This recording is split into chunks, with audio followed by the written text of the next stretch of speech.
So if you go up here where it says BB Demo, this is my Best Buy demo. All the stuff I'm going to show you today is not my content. It's provided by Apple, and it makes it really easy. But if I click here, I can swap between any of my users. And what happens is it just swaps to the user. It doesn't shut down the current user. And if the user has password protection, you have to enter that user's password. And then when they come back to yours, they have to enter your password. So you're protected, and yes, it can still run in the background. So what will ours show up there? However many users you have. No, but the heading, is that going to say? Well, that's just the name of the user. You may have to enable it. Like here, if I go to System Preferences, you know, I'm glad users came up, so I'm just going to go here. I went to the Apple logo, and I'll just go down here to Users and Groups, and this is where you would add a new user. And if it's so you can add a user as an administrator or as a non-administrator. And a non-administrator, they can't do software updates, they can't do anything that requires passwords. But the thing you do is, if you go here to Login Options, you want to select this, Show Faster User Switching. And that puts that name up there. So you just flop, and it's funny, the screen just rotates, and then it rotates back to the other one, and it's wonderful. So, and it really, the way to just kind of put this into 2 words, just pretend like it's separate computers. Go ahead. So it sounds like, I think we want to put stuff into the shared, but is there a shared thing you go to? Yeah, so into the Finder, and we have to go up to Go, then we go to Computer, and now I have a list here. Here's my hard drive, and then I have Users, and now I have a shared folder. And again, the shared folder, anything in there can be accessed by all users on the computer, and all users always have access to all the programs. You don't have to reinstall programs or anything. If you have Microsoft Word on there, if you have Pages, Numbers, Keynote, etc., they are available to all users on the computer. But when they make a document, say in Pages, it goes into that user's document and it's protected for them. Okay? This is referencing, you went to Go, and then you went to Computer. Yeah, because the hard drive doesn't show up on your desktop by default. So Go, Computer is shared. Go, Computer, then I double click on the hard drive, and then Users is available. Okay? And this will be on recording, but again, that's one of those things, if you Google it, man, they'll give you. And Apple has some great resources on that. When I get done with the doc, I'm going to show you where those resources are. So anyway, Migration Assistant, it just walks you through the steps. On the PC, your PC has to be running, and they'll tell you to go download this file that actually fires up on the PC, and then the two see each other, and so you're not just stealing that data. It asks on the PC, it gives you a code, and on the Mac, you type in a code, and then the data just comes over. So, go ahead. Can you be selective about what data you want to transfer? So, great question. She asked if you can be selective on what data to transfer. Yes and no, but here's the best way to do it. Your new computer probably has more storage than your old computer, so it's not like you're going to run out of space. And I see it happen all the time, because if you're selective to bring in something and then you forget something, it's so hard to go back and get it again. Bring in everything, because first of all, then you've backed up everything, you have a second copy of it, and then delete what you don't want. Unlike the PC, if you have a program in here or data, when you delete something, all instances of it are gone. It just doesn't leave all these little tentacles there. So the best thing is bring in everything and then delete what you don't want once it's brought in. Okay? And that's an excellent question. So anyway, it would just walk you through the Migration Assistant. It wants your user password and things like that. So, all right. We were talking about the dock. It's on the left. These are the programs that Apple puts in there to begin with. But if I go to the first thing called Launchpad, I see an interface. Now and this is the Best Buy user, which is not my own user on this, but I have access to all my applications, and I have way too many, but you can see I have Microsoft Office there. Where did you just go? The Launchpad right there. So the idea with that is those list of icons make it look very much like it does on the iPad. You know, it's icons for that. Another way I can go into my applications folder is in Finder, I can go to Go, Applications, and here's a folder with all my applications. Now, this is a Finder window. Finder is like just the main window. It gives us lists of files. There's 4 ways to look at files. The first one is I hate. It's just this icon view, and what's that do for me? Oh, interesting enough, I have some older versions of some software in here, and this just means, hey, no, they're not working on this. There's a newer version of it out there, but those won't work on this particular operating system. So that's icon view. The second view is I find the best. It's detail or list view, because now I have columns, and in these columns, I click on the column header and I can sort by that. Right now it's alphabetical, it appears, right? Well, if I click it again, it's reverse alphabetical. Every time you click on it, it changes the sort order. Let's say I want to see what's taking up all my room. If I click on size, oh, that shows me that these installs are taking up the most room. So I can sort any way I want. Obviously, these are all applications, so sorting by that wouldn't help at all. The next view is hierarchical view, and if we go to something that has a folder, you can see that it just goes down column view like that. But it doesn't give you the sorting capability. And the last view to me is very graphically nice, but it's useless. Let's go right to applications. So there I can see I can go through my different applications. Ooh, eye candy. Well, it's not as functional, but you know. So anyway, that's the applications folder inside Finder. And the best way to do it is you have an incredible search tool. You have Google for your Mac right up here in this little magnifying glass. Anytime you see a magnifying glass anywhere on the Mac, it means, hey, I'll go search for something. In the Safari browser, that magnifying glass means search for something. But this is so robust, you won't believe it. So I'm going to go here.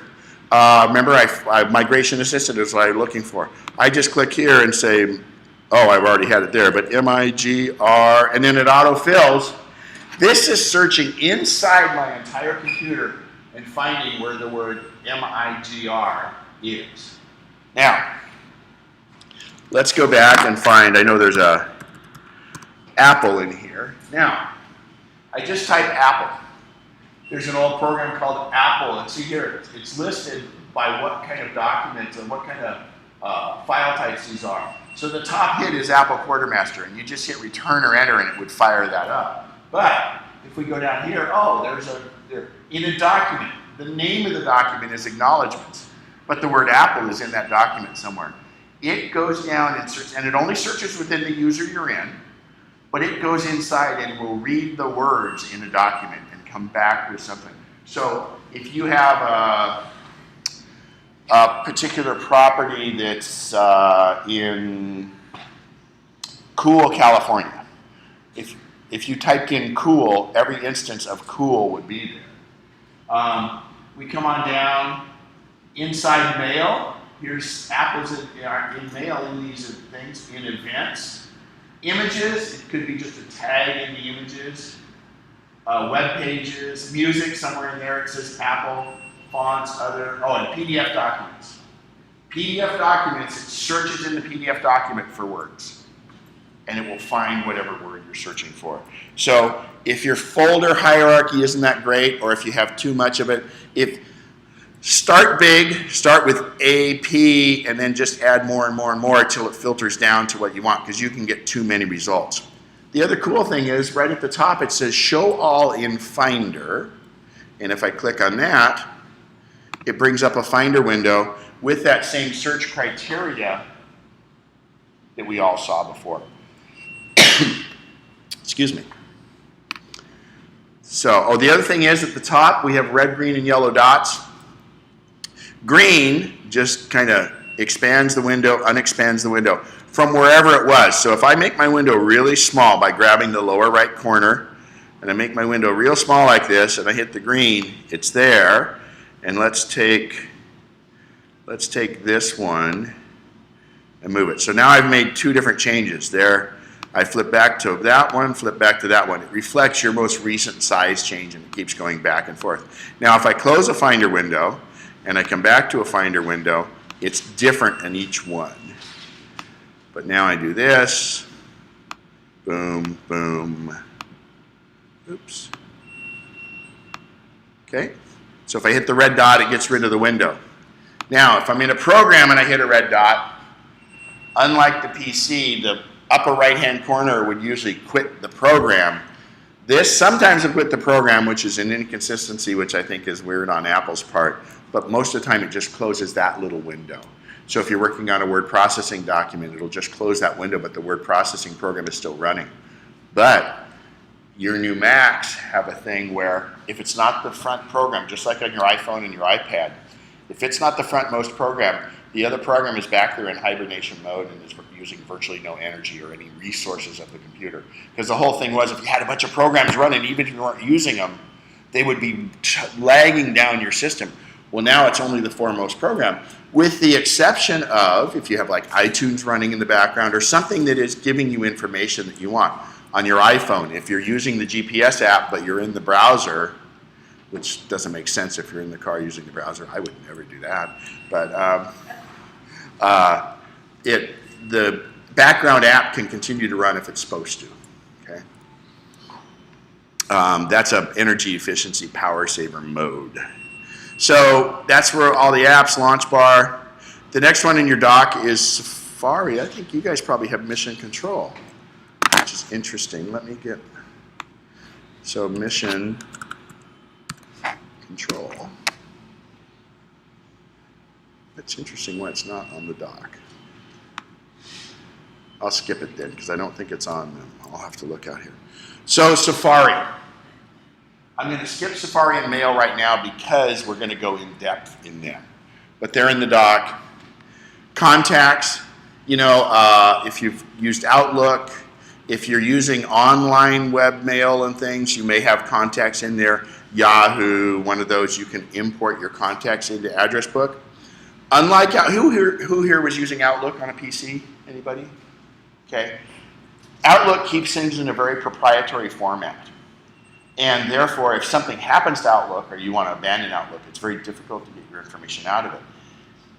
That's the way Microsoft keeps you locked in. Apple used to kind of be that way, not to lock you in as much as they would just do things proprietary. But as far as mail now, as far as contacts, as far as calendar, they use the generally accepted common type of structure of that data, that your data is portable. It can go anywhere.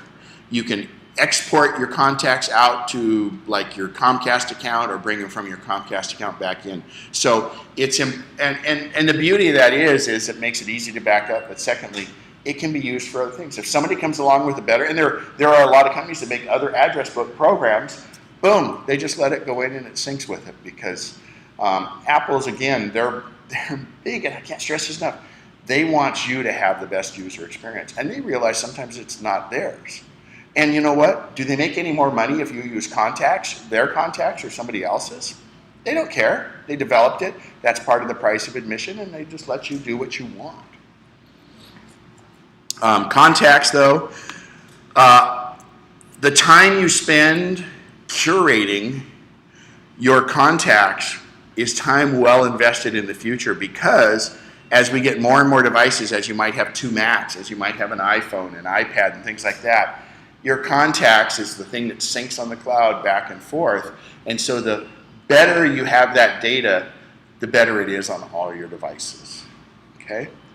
So to do a new contact, I'm going to do the green dot here. So right down here is a little plus sign. So if I hit a plus sign, I can do new contact or new group. Excuse me. So new contact would just be a new person. New group is you could make the bowling league group and put all your bowling people in it, okay? But if I go to a current contact, I go down here to the edit screen. Actually, I'll make this a little smaller so everybody can see it. If I click edit, then I'm able to edit this information. Now, when I'm off of edit, you notice only the fields that are filled in are available here. When I click edit, I have more fields that I don't have information in. So Apple tries to keep it clean for you. If there's nothing, for instance, in the birthday, why make it look available? So if you want to, now the other thing is, let's add another phone number right here. You can see I have minuses to get rid of these existing phones, or if I click here, I'll say 9, oh, and by the way, you don't need to format, 916, 222, 1234.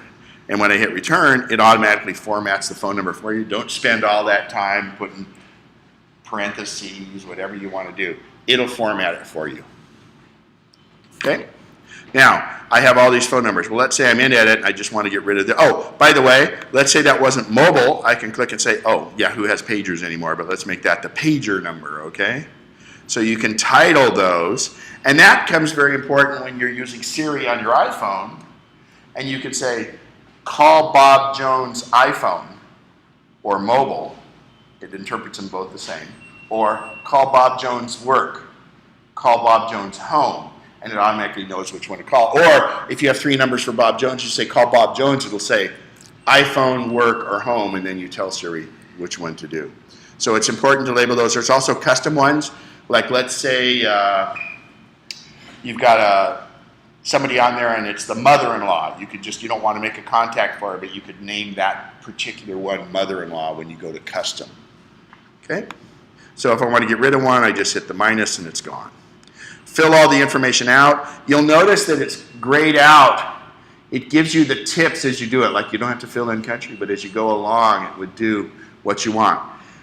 Many times you may have a contact at a company, but you really don't care what the contact's name is as much as just having it there. But it's the company, you know, Roseville Pest Control, let's say. So you would put Roseville Pest Control where it says company here. And then it will show up in your search as Apple. And if I select company, it shows up as company. If I deselect company, it shows up as their name.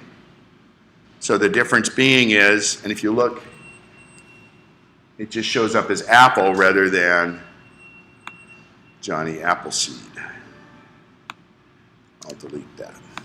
And notes now, by the way, we're going to hit done when we're done editing. So in notes, you don't have to edit. You can type into notes all you want. And if you share a contact, the new thing is in the lower right corner here, I can share this contact with someone. I can email that card. That's what it's called. Think of it as a little, you know, Rolodex card. Email message then to them. It'll send it, but it won't send the notes, luckily. So you can put whatever you want in the notes. And the notes, anything in the notes field is searchable. Like let's say, you know, we all want to do that Christmas card list. Well, you don't have to make a special group or Christmas card list.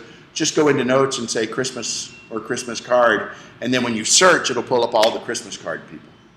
Okay? And printing from this is quite good. When you go to print, so I'm going to print, I'll pick a bunch of contacts. Golf buddies, let's see, friends, there we go. So I'm going to, and these aren't mine, but so in print, anytime you see a print screen and it says show details, please select show details so you get a little bit better one.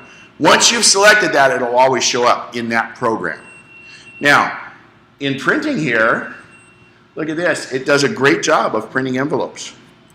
The only thing is on your printer, I always have to put the little sticky note to say, okay, flap side down or flap side this way, but it does a really good job because it knows what your printer is, and it and the printer work really well together. And you can do labels, you can do mailing labels, you can choose the size of the different Avery labels that you want. And then you can do a custom label, but that gets pretty detailed. I'm sorry, oh, I think I lost everybody there. What? We're writing notes down. The pants there. Where'd you go? For print? Yes. Okay, I'm sorry, I did Command P. Command P or, whoa, we got a beach ball. It's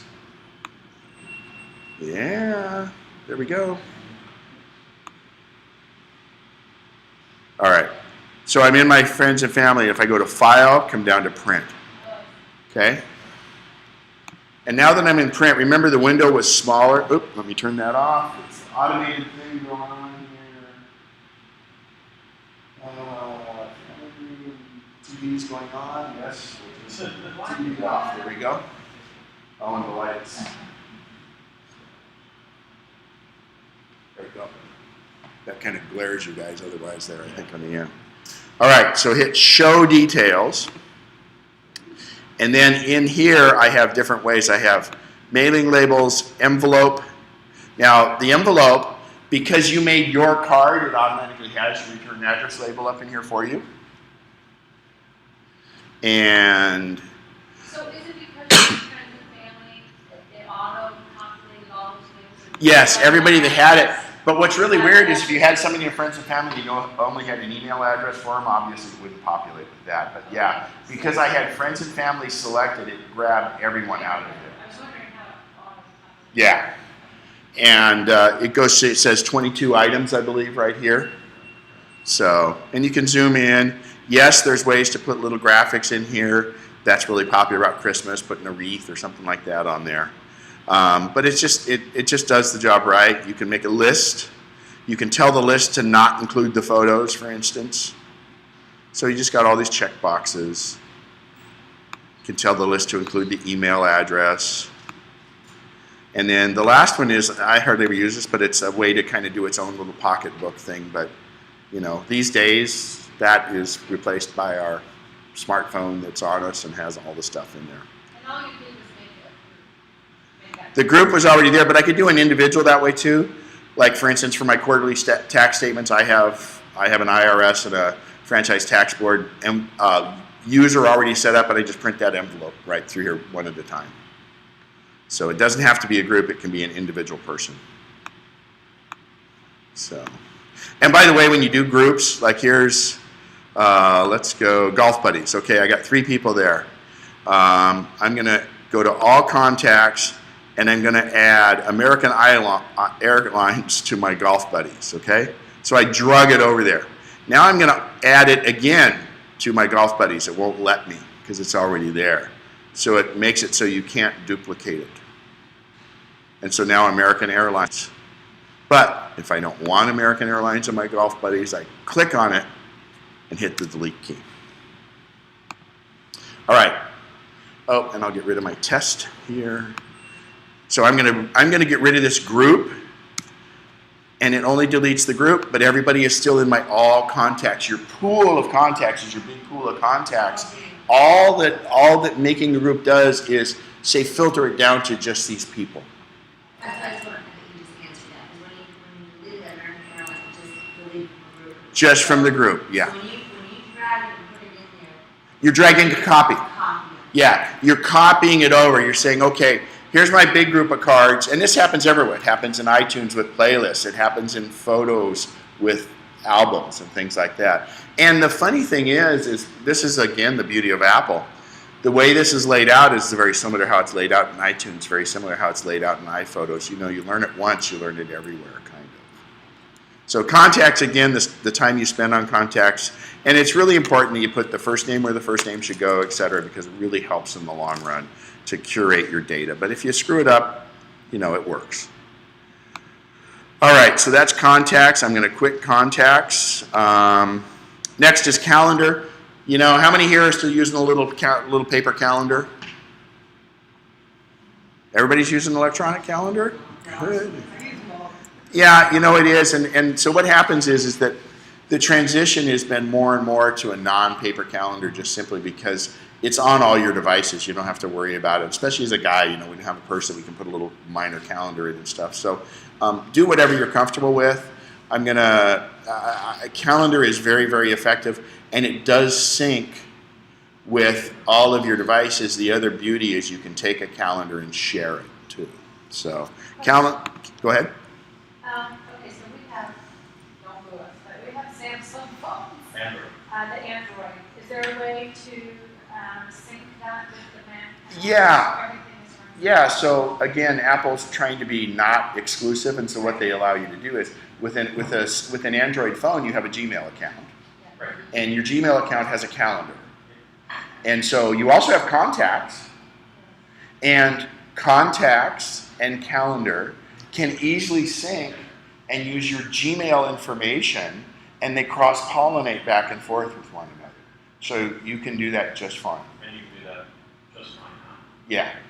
And you, so I'm sorry. So actually, Is it direct connection? it's all through the cloud. It's not a direct where you plug it into the computer, which is the same it is with your Android phone. I mean, it's, you know, you're. So again, let's talk about this cloud a second. And then this is a good place to bring it up. Actually, there's a rock down here. We'll pretend like that's it. That's the cloud. Okay, it's a sound speaker rock. Well, what happens is just like in the mail scenario, that's a server where your mail is. And if you check it with your Samsung, or you check it with your Mac, or you check it with your iPhone, it reaches out there and says, give me a copy of the mail. And the other device says, go give me a copy of the mail.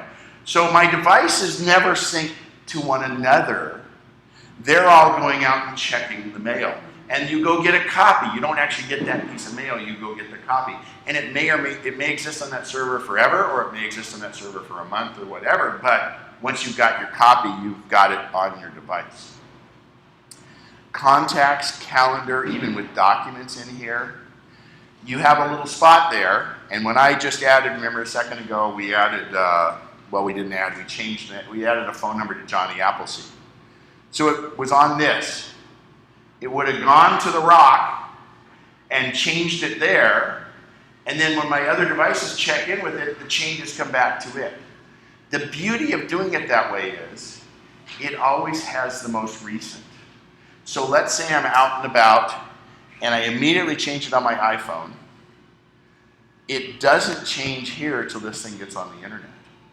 And if I've made changes here, it won't go up and propagate down to everything else until it's on the internet. You don't have to have an all-the-time persistent connection like we do with our smartphones. But in your case, instead of Apple's iCloud, which syncs everything, you're using Google's version of iCloud, and it's the same thing. And you have to have that intermediary like that because that's the gatekeeper. That's the one that keeps it all straight. And if everything else blows up, you can still go access that online. With Apple, it's iCloud.com. You could go to someone else's computer, PC or Mac, log into your account at iCloud.com with all your mail, if you use iCloud Mail, but more particularly, pages, numbers, and keynote documents, contacts, and calendars are all right there. But it has to go through that one cloud intermediary because that way it just keeps things from getting confused. So with ours, essentially it's Google. So you have Google Drive, you have Google Gmail, everything like that, and Google Calendar. So basically a lot of my stuff is up there. If I sync my iMac to my Google Yep. account, is that what it is? Yeah, so first of all, you can get your mail. I'll show you how to set that up, but right within calendars, I can go to system preferences. So, I'm sorry, not system preferences.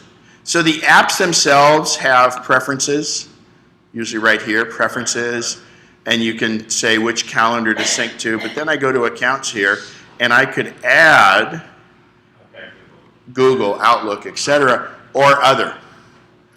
Now, if you're using Comcast or one of those, they don't necessarily support calendar the same way these others do, but most of them do. But realistically, if you're using, okay, actually here's, okay, I'm gonna get up my soapbox here for, actually stand on the rock for a second. How many here are using an email as their primary email that's the one they get from their internet service provider, whether it be AT&T, Comcast, SureWest, CCI, one of those? Anyone here using that? Who's your who's your internet provider? AT&T, so it's att.yahoo. Anybody else? SureWest, okay. And the whole CCI conversion and stuff. Anybody else? Okay. You two should go immediately and either get a free Apple iCloud account and start using that mail in addition to what you're on. I'm not saying change. Start using it, or get a free Gmail account. And the reason being is, Yahoo in particular is not the best email service. And You're using AT&T for your internet. You're using SureWest for your internet. What happens if, well, for instance, SureWest is a great example. When they got bought by CCI, many companies are just so narcissistic, they say, well, you're going to have to change everything to our email. They didn't do that. They're doing it right, but it doesn't mean they couldn't. So what happens if Big Joe Internet comes along and buys them and they say, no, you have to change your email to Big Joe Internet. Well, you got a month to do it or whatever. You want to be a free agent. So you want to lessen using their email and start using a free email service that will probably be there forever. I say probably. Because then if EmpowerMac Internet comes along and says, we'll give you 3 times the speed for 1/3 of the cost, oh, well, then I've got to change my email. I don't want to do that. And what happens is you're a free agent. You can go anywhere. You know, these baseball players, when they become a free agent, they make more money by doing it somewhere else. Well, you can save money by doing it somewhere else. You don't have to stop using the one you do, but start using an additional one. You can have as many as you want. I have numerous emails. And Apple Mail will check all of them. I could have 8 accounts, and they just look in one little box, and they're all right there. But please do it. You can also set it up so that you don't have to keep checking SureWest, and you can just take your email and have it forwarded to your new iCloud account or to your new Gmail account. And those are 2 of the best. Yahoo itself is very, very bad at handling mail. They very much are. SureWest, you have limitations on your space, and unless you set it up correctly, it doesn't show that you've read it on your other devices, where these other 2, both the iCloud. Oh yeah, I replied to that. Oh, I replied from my iPad, and I see on my Mac that I replied from it. So because we have multiple devices this way, and because the cloud, it's the way they do the protocols. So I just encourage that. And it's better to do it and transition slowly over 6 months' time than to be forced to do it in 30 months' time. I mean 30 days' time, excuse me. So anyway, and adding those accounts is quite easy. For you with Google, or how many here have Gmail? Okay, and you probably have other email addresses. You still get one from your internet provider, just don't use it, okay? Because it used to be that they offered that because there weren't these other good email services out there. But their business is not doing email and doing it right. Their business is just to have it as an option with it. But also it's become more and more of a thing. This is what AOL found out is that's why people kept on there for so long and kept paying their monthly fees, was because they didn't want to lose their email address. If I go up to the Apple logo and go to System Preferences, and in System Preferences, I go to Internet Accounts, and here's how easy Apple makes it for you. I can set up Google, Yahoo, AOL, Vimeo, Flickr, add other accounts. And when I set up, for instance, a Gmail account, I just put in my credentials, my username and password, and then I can say yes to mail, yes to contacts, no to calendar, etc. And it just puts it into all of the other programs. This is so bloody simple, it's amazing. And again, it's Apple. They don't have a dog in this race. They don't care if you use Apple's iCloud. If you use Apple's iCloud, frankly, I use Gmail more than I use my iCloud. I have my iCloud address, I've had it forever. But Gmail is kind of my go-to because I get 15 gigabytes of free storage. And on Gmail, there's never a reason to ever have to delete any mails. One thing I like is just because of the fact that I don't follow Gmail accounts, I just sync all this and I just sync it to email. Here. The mail program. Yeah, when I sync it up to the email program, I have 2 layers, and I can either sort through all of them, Yep. or divide those from the box. And I'll show when I get into mail, I'll show that a little bit because that's a little hard to visualize. The part you said about you click on that the account manager and said yes to all the Oh, when this comes up and I have to sign into it, but when I do it, after I sign in my credentials, it pops up and says, okay, mail, there's little sliders. Oh, actually, I might be able to show you an iCloud. Hang on, I can show you exactly what it looks like in an account that's already set up. So once you put in your credentials, you'll be faced with a screen like this, and it'll say, you'll have a button to say turn it on or turn it off for these particular devices, or particular things. Are you going to go to keychain? No. I'll talk about Keychain, but you shouldn't go to Keychain. Okay, because we had, with our new one, because we had that backup drive from our old one, it was asking us some stuff about keychain, we had no idea what that was. It keeps asking you if you want to use keychain. Yeah. Click always allow. So you do want. Oh, you bet. All right. No, that's good. So, and it came up, and again, this is free fun. Yeah, Keychain. Vanessa's agent wants you to, Yep. use your confidential info. Okay. Say always allow. That's an Apple message. It can't hurt you. And what it's, okay, so let's talk about what keychain is. And this is, it's fantastic, especially in this day and age too, where, you know, most of the calls I get from my clients are, I'm in password hell, help me get out, okay? I have ways to cure that, but Apple is making better and better ways to cure that too, because it's just like, you know, back in the old days, you didn't lock the doors to your house. You didn't have to. I used to live in Rio Vista, in a little town, and you didn't have to lock anything. Well, that changed over time as the town got a little bigger and things like that. But keychain is, the way I can describe this is, if you were to own an apartment complex, forget master keys, let's throw that out for a second, but let's say that every apartment in that complex has a different key to the door, right? Well, a key is a password, essentially. And down in the office, in the manager's office, there's a little box up on the wall with a copy of the key to every place there, and it's locked, and only the manager has the key to that key box for security purposes, right? They don't have to, if somebody gets locked out of their apartment, or if somebody moves out in the middle of the night and they have to get into the apartment, they don't have to call a locksmith to come in and check that. They go to the manager's box, get that key, and open that door, right? And then put it back in the manager's box and close that. Keychain Access is a program in your Mac that does the exact same thing. And what Keychain Access is, when I go to Amazon.com, when I go to iCloud, when I go to Gmail, with the exception of bank sites, it will store my username and my password if I ask it to, or it asks me, do you want to store this? And you say yes. So it essentially puts that into Keychain Access, which is your box with all your passwords in it. Now, Is it encrypted? yes. And it's the manager's key is your user password on your computer. So in other words, if you have a password on your computer, and that password doesn't have to be complex, but if that's the equivalent of it says, oh, go ahead and give me this information. In fact, I'll show you what it's like. I'll go up here. I don't know where my Keychain Access is, so I just type in KEYC.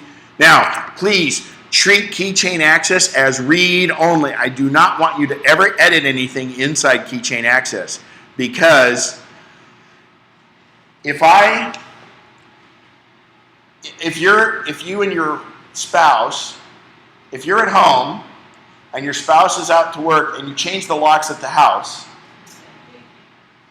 and your spouse doesn't know it, they're not going to be able to get in. Now, there's times when that may be appropriate, but in this case, we're not trying to do that. So they have to get new keys to get in.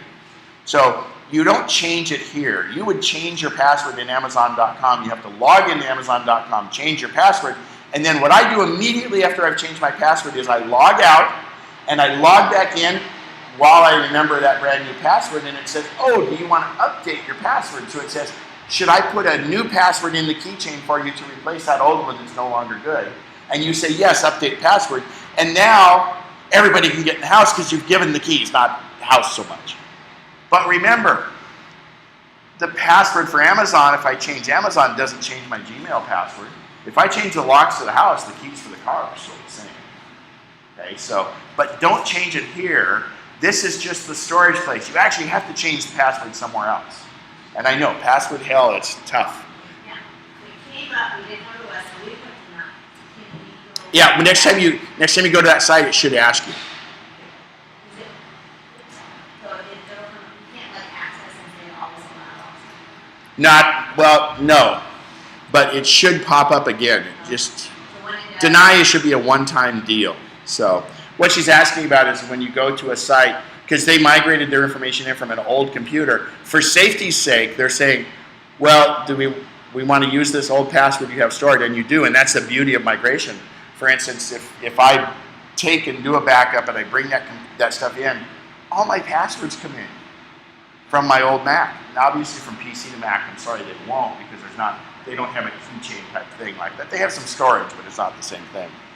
But keychain access is this. So if I go here to, for instance, keychain access, and I'm just going to go and click on one of these, double click. This tells me my username, etc. But when I click show password, it says, oh, go get the manager. We need the manager's key to open this box. And I don't have it for the, I don't know if I do for this user. I maybe don't have any. And it's going to be a weird hash anyway. Yeah, always allow. I'll see it didn't even have one filled in. So let me find.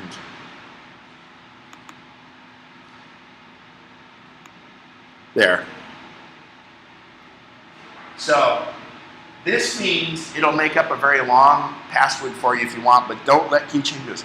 Please, even though you can edit this, treat keychain access as read only. I'm sorry. Turn that off. We don't create passwords here. No. You do it at the site and let it fill in because that will be the most recent and the most appropriate. Did I hear you say keeps the passwords for everything except for the... Well, so what happens on most bank sites, most credit card, most investment sites, they have a special thing that says, hey, we can't remember your password. Apple's working with them on that because more and more Apple devices will now have fingerprint readers. In the new operating system for your iOS device, you used to be able to unlock your phone with that and you used to be able to do iTunes purchases with it. Well, going forward, they've now opened it up to app developers and stuff. If I was at, I use mint.com, I can use my fingerprint reader instead of having to enter my password now because it senses it's a live thumb. I can do as many, up to 5 fingers, and I press it. Now, with these iOS devices being like they are on lockdown, here's the deal. You can put 5 fingerprints in there. If you're traveling in Europe and you're traveling alone or with someone else, and something might happen, your data on there may be useful for these people if they have to contact someone. So you can always add someone else's fingerprint as an additional. Now, again, it has to be, it senses which of the fingers are on it. So that's an important thing that you may want to do with fingerprint reading. But there's always the bypass of the screen locks and stuff. But the fingerprint reader is going to be on all the new iPads coming out. They're on all but one of the phones being offered right now. And that's the cure to all our password problems. Instead of entering passwords very soon, and I'm sure it's going to propagate down to here, you're just going to put your fingerprint and that will fill in your password for you. And how it does it is it reaches into keychain and says, so Amazon's not going to see my keychain. Amazon says, hey, go down to the manager's office, go get me the key for 1A. And all it does is gives Amazon the key to 1A. It doesn't let Amazon have access to any of the other apartments. Okay? Will there be like a peripheral, like, 500%? Who knows? You never know with Apple. I think so. But see, the problem with that is that's not secure because on our iPhones and the iPads when they have the fingerprint reader, your fingerprints are stored in a ultra secure, impenetrable vault inside there that in fact, if you took that little chip out and put it in a different iPhone, it wouldn't work. Because believe me, when you're Apple, you've got a target on your back and they want to figure these hackers are in. Yeah, they were able to circumvent the fingerprint reader. It was about $18,000 worth of effort, and it took 3 people working a week to photocopy a fingerprint, do this, apply heat to it, and all that. Hey, look, if they want mine that bad, fine. So how soon, I just bought iPads, and I came up How long ago? phone, How long ago? Weeks ago. So does it have that Well, fingerprint? less than a month? Yes. Okay. Thank you. We're going to have new iPads now because she took one for the team. No.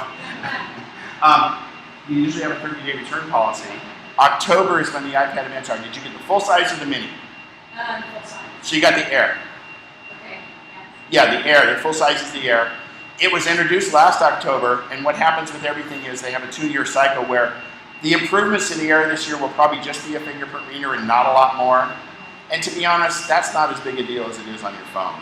But yes, I think a new one will come out, and it will be late October. you have the option, depending on where you bought it, usually a 30-day return policy, but then you won't have it till the end of October, and that'll be tough too. Right. So then, what about if I have a Droid, now that I have a Mac computer and 2 iPads and an iPod, I'm thinking it's time to just maybe get an iPhone as well as let everything sync. And the iPad and the iPhone work exactly the same. So when will the new fingerprint run on the iPhone? What's the new one that's coming out? Have you not been watching the news? Sorry. No. That's lots of It just came out, and it's Okay. mainline and So I got it. Okay. And I took it The bigger screen? Yep, and I bought the it. 6 Plus. Yeah. So I'm going to plus. But yeah, already set my finger for it. It works fine. Yeah, so basically my phone's locked, and I just hold it, and then unlocks. But that also will do passwords. And on the iPhone, where you access it a lot, and also the deal, like your iPad, when you use it, you don't need it to shut down and lock down as quickly. An iPhone is more likely to get set somewhere, so it requires unlocking it a lot quicker. But these have just come out. They're in tough supply right now. But what you want to look for in a phone, the 5S came out last year. It's $99 on contract. The 6 is $199 on contract, and the 6 Plus is $299 on contract. The 5S has it. The only phone currently offered that doesn't have a fingerprint reader is the 5C. And trust me, the fingerprint reader is huge going forward. You don't buy technology for what you need now. You buy technology for what you're going to need 2 years from now.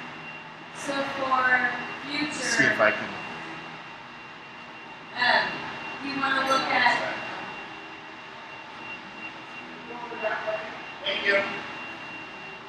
okay, so for future, if I want to look at my husband's phone or my daughter's phone, I won't be able to because of the fingerprint. You could add your fingerprint to there. Okay. So you have 5 fingerprints. And you can change your fingerprints. And it's really, it's just a great technology. It was interesting, Apple bought this company called Authentic less than a year before they introduced it.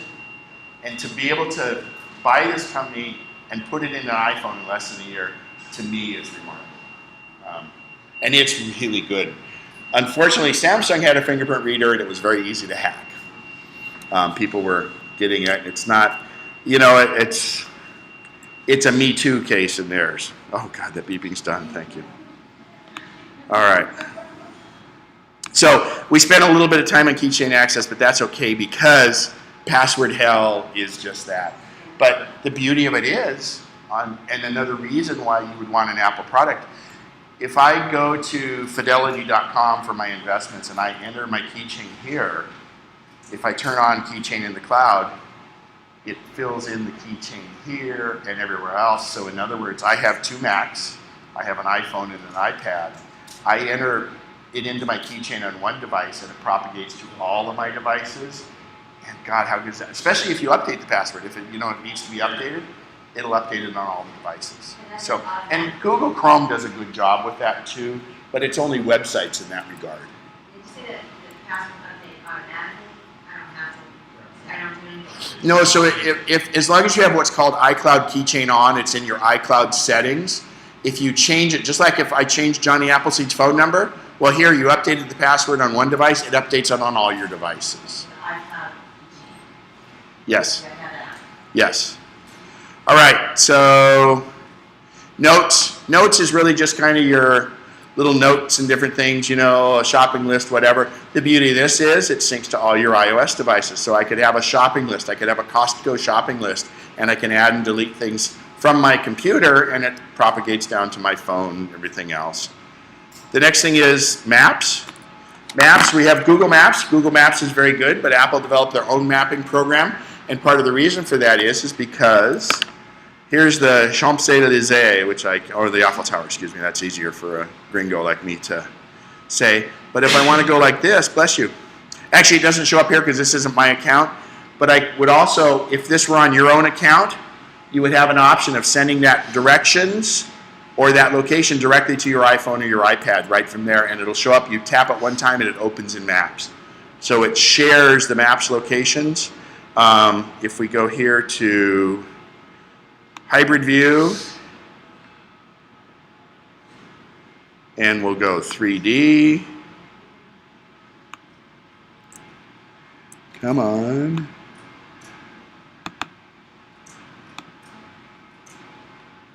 Actually,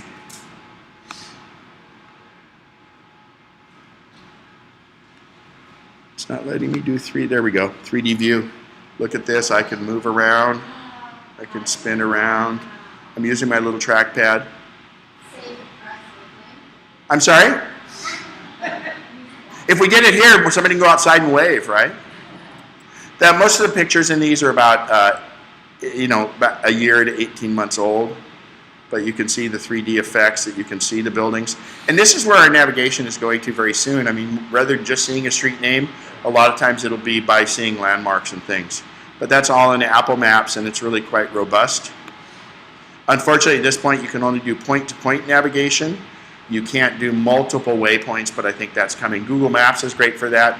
You'll see the routes, and you can determine which route. Well, actually, let's do this. Let's just go here.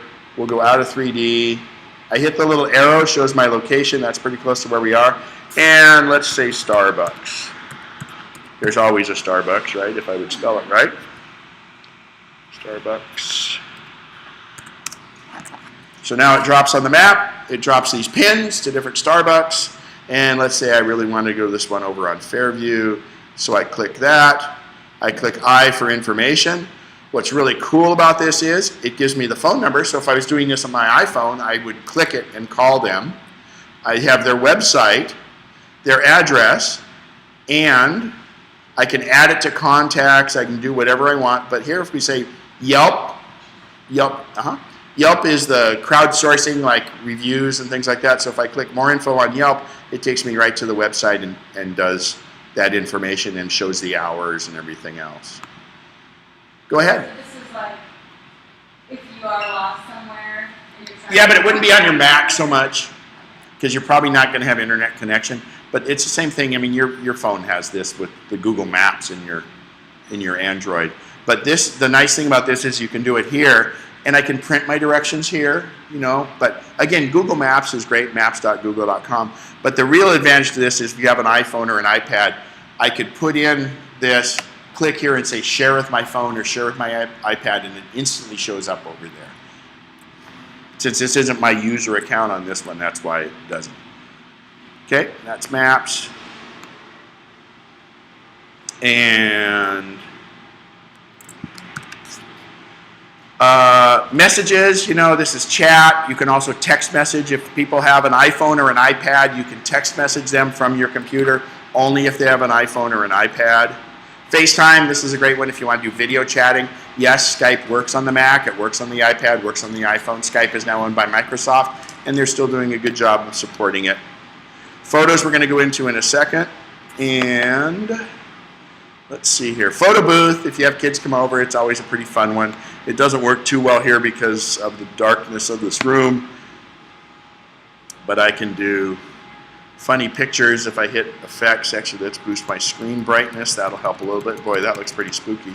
Here I can look like I'm dizzy if I click effects. But the cool ones are, if I go over here, and we were right by the Eiffel Tower, right? So I'm going to click the Eiffel Tower. It says step out of the frame. Now come back, and now I'm standing at the Eiffel Tower, and this is bad lighting, but it gives you a green screen effect. Oh, I don't like that effect, so let's go diving. So this is all, it's fun to do with. You can record this as a movie, or you can record the single shot effects like that. And that's Photo Booth, and by the way, the camera. Does anyone here have a Mac Mini? The little Mac Mini, okay. If you have any other Mac than that, you have a camera attached all the time. Apple also doesn't allow anybody to go in and just do your camera without doing it, but if you feel like it, just put a little piece of Scotch tape over it, okay? On your Macs, by the way, on your iMacs, if you look on the very tip top of your iMac, right above the camera on the aluminum, you'll see what looks like a flaw, a bunch of itty bitty laser drilled holes. That's the microphone. And that microphone is amazingly powerful. I have my best friends live up in Grants Pass. They moved up there, and sometimes I do tech support for them remotely like that.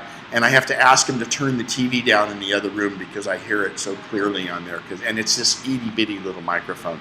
So it's wonderful for doing video chat, audio chat, etc.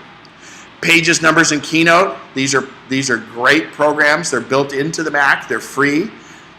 On a Pages document, which is word processing, I can open Word files, and I can save Word files. But I'm just going to go in here and I'm going to say New Document from Document Chooser. Look at this. We've got stationaries. We've got all these different pre-done ones, posters and flyers. Like for instance, here's a big poster. So it gives you pre-done stuff, and I just, can type here, test project. And subsequent pages are done very nice. But this isn't my photo, right? So if I click here, it reaches. Now my iPhoto is not running. See, by iPhoto, there is no, where is it? Right there. There's no little white tick mark. iPhoto is not running. But it opens my iPhoto library and says, oh, let's put this there instead. And I drag it over from my iPhoto library right into this document. And that's there all the time. So that's Pages. Now, one sec. If I want to send this to someone, I go up here and I say share, send a copy by email, for instance.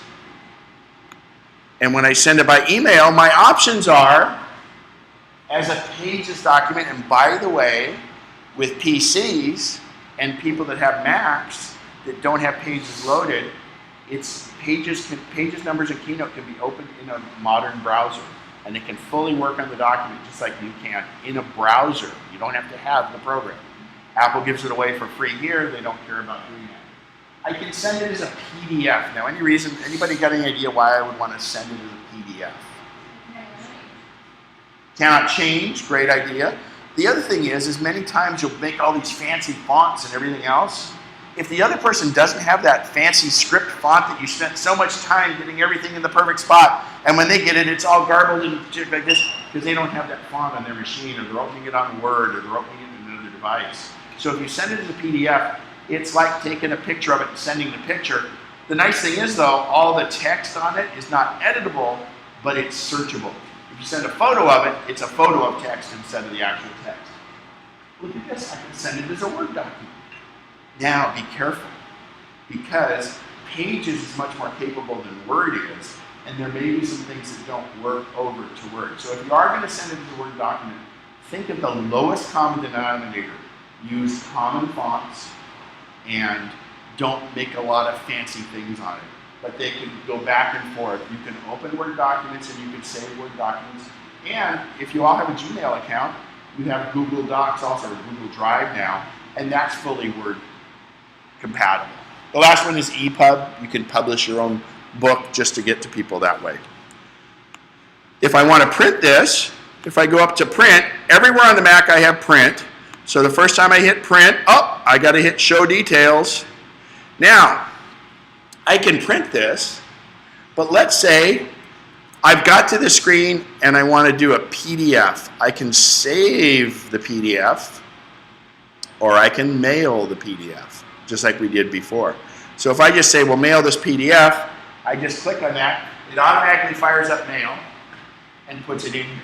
Now, this is an attachment, but it doesn't look like an attachment. Everybody's got the little icon with the blue line under it. That's how it's going to show up on a Windows machine.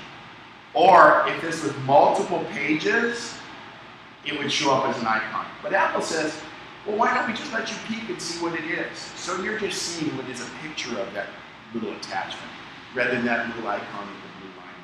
But the other person will receive it just like that. If they're on a Mac, though, they'll see the same thing you see.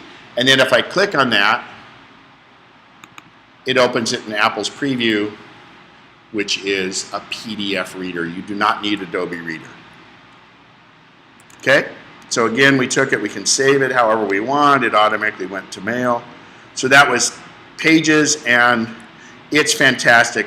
This exact same screen shows up on a browser. This exact same screen shows up on an iPad, and you work with them exactly the same. Now, If I store it on the iCloud, I get 5 gigabytes of free storage on the iCloud. If this document's on the iCloud, it means I can work on it here a little bit, and then I'm deciding getting my oil changed at Jiffy Lube, and I got a little time to work on the document. I pull it up on my iPad from the iCloud, and I work on it, and it syncs back via the cloud, and you're working on it back and forth like that. Go ahead. So, when I purchased my Mac, I also purchased like Microsoft Office? I'm just wondering if it's necessary because like at work with all the PC and I do it more. And if you're working in Word a lot, So then I'll send it home, finish it at home. Yeah. You know what I mean?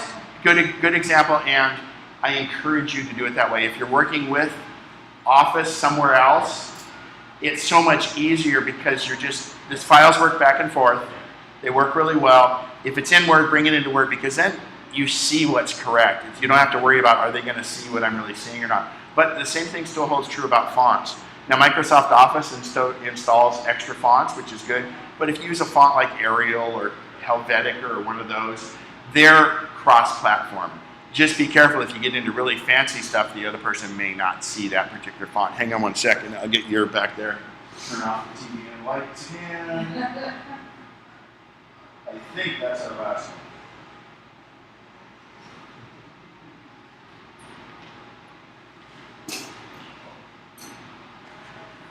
Oh, did that turn off? Yeah, that's not glaring on. Your question? Okay. And that was a great question, so just... But I work on a PC at work, unfortunately, and so now I did buy the Microsoft as well, because I thought I'm doing Excel, so... Don't use the Outlook unless you use an Outlook somewhere else. I can't do a cloud on my PC at school, correct? So here's the deal. So then I have to use like a hard USB drive. Well, you can use a program called Dropbox. Okay. They are installing it, Okay. but actually coming up very soon, Apple will have something called iCloud Drive. And I'm not saying it's better than well, here's the irony. iCloud Drive works a lot like Dropbox, and what Apple's doing is it's making it so you can access it more. It's not going to be available on the Mac until the new version of the operating system comes out. It's already available on your iPhone and your iPad, but it's not available on the Mac until Yosemite comes out next month. They just made it available on the PC already, so you can use iCloud Drive. But you know, Dropbox gives you 2 gigs of free storage space. Dropbox is wonderful.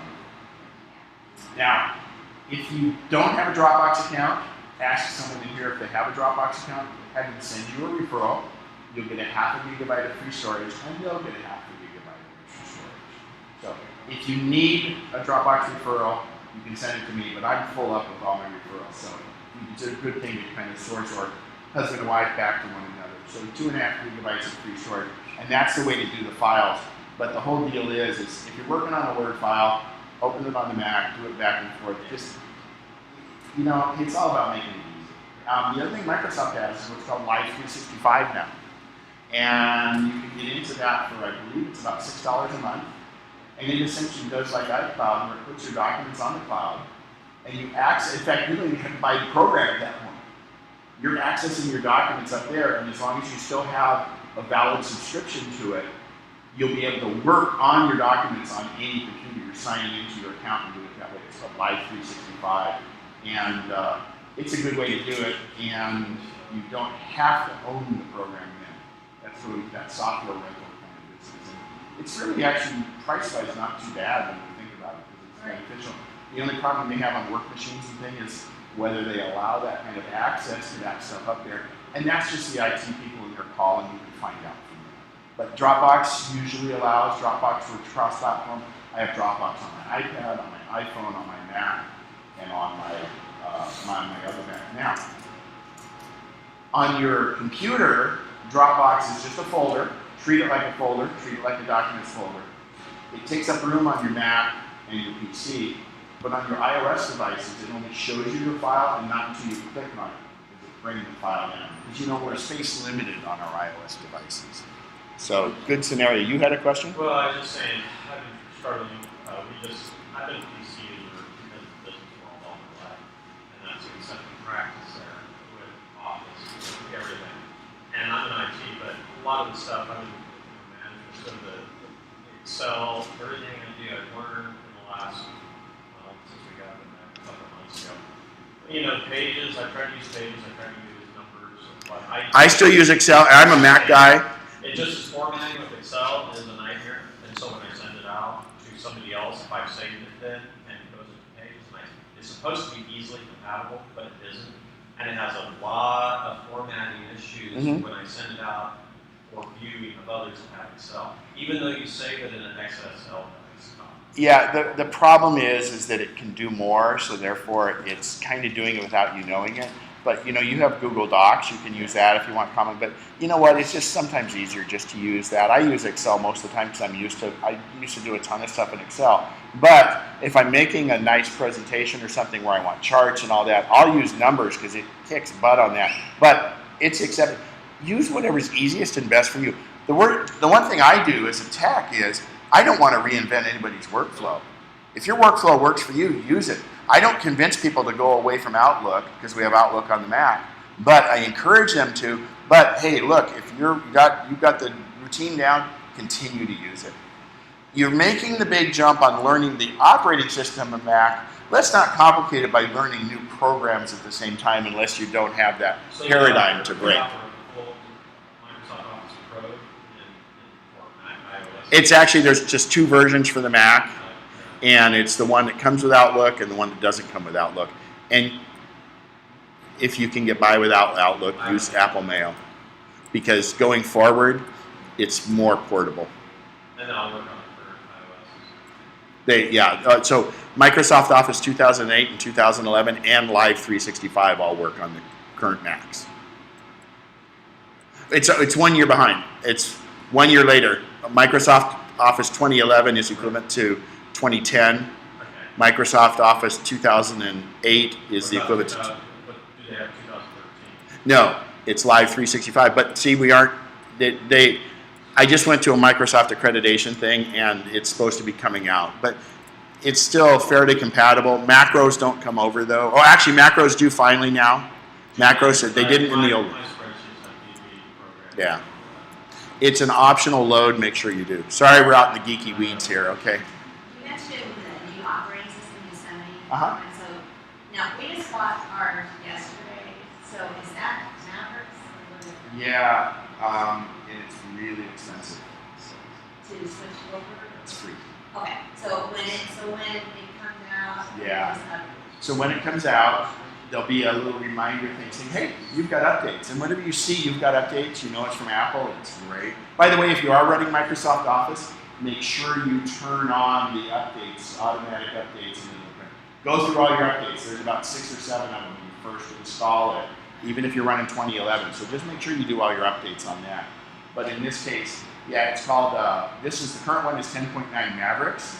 The next one is 10.10 Yosemite, celebrating the 150th anniversary of Yosemite, and it's going to be a free upgrade. It's a big download though, so if you have limited internet or limited speed, just let it run overnight because it's about 5 gigabytes.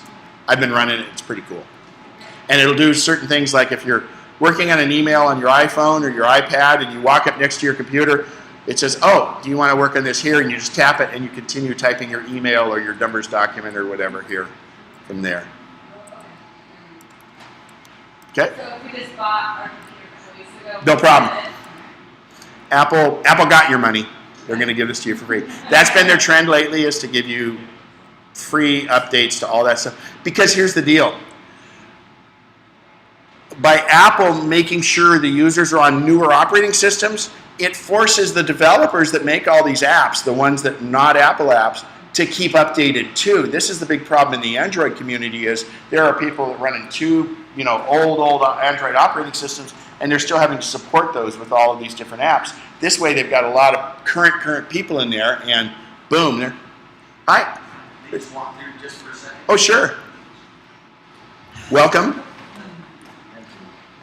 Why aren't it, one of the things when we transfer stuff is that the option of optimize my Mac.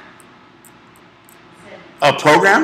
I don't know, it said, one of the, there's a problem that optimize my Mac, and we didn't know that.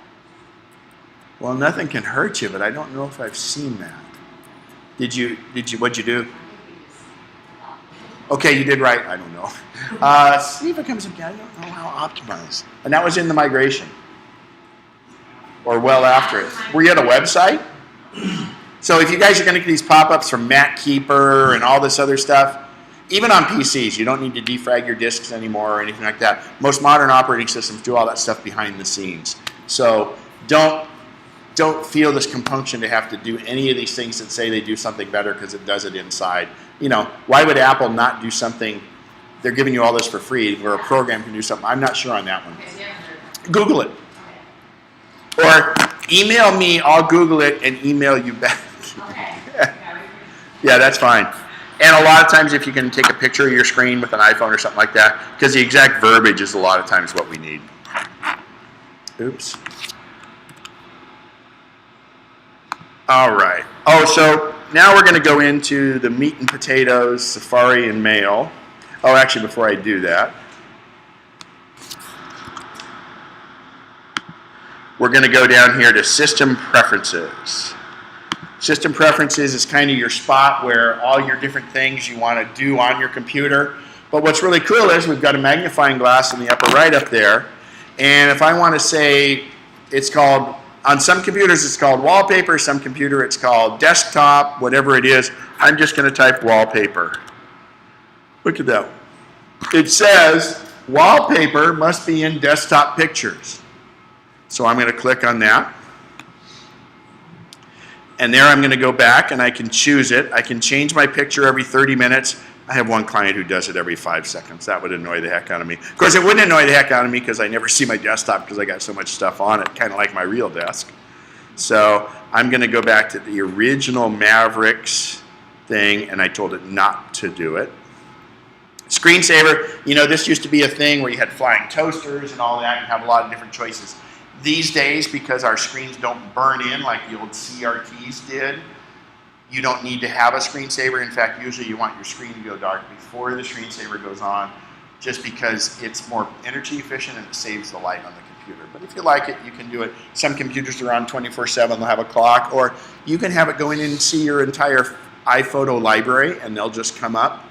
Or you can go in and have it show your iTunes album covers. Things like that. But that's all. System preferences is where you can set a lot of different things. By the way, none of your Macs have CD drives in them. You can either get the Apple external CD drive or aftermarket ones work also. So that was a surprise because they didn't have the CD anymore. Mhm. So that was, did that play DVDs as well? Yes, and it'll actually burn DVDs too. So the idea is on any computer, that's usually the first point of failure because they're devices that are very temperamental. And so because DVDs are becoming less and less because we all do online content now, or thumb drives, the Apple has said, let's remove those. And it was almost like when the iMac came out, the original bubble iMac, the gumdrop iMac, the big deal was there was no floppy drive, right? And it was when CDs were first coming out. Well, they kind of did the same thing here. DVDs are becoming less and less, but they give you the option of plugging that in.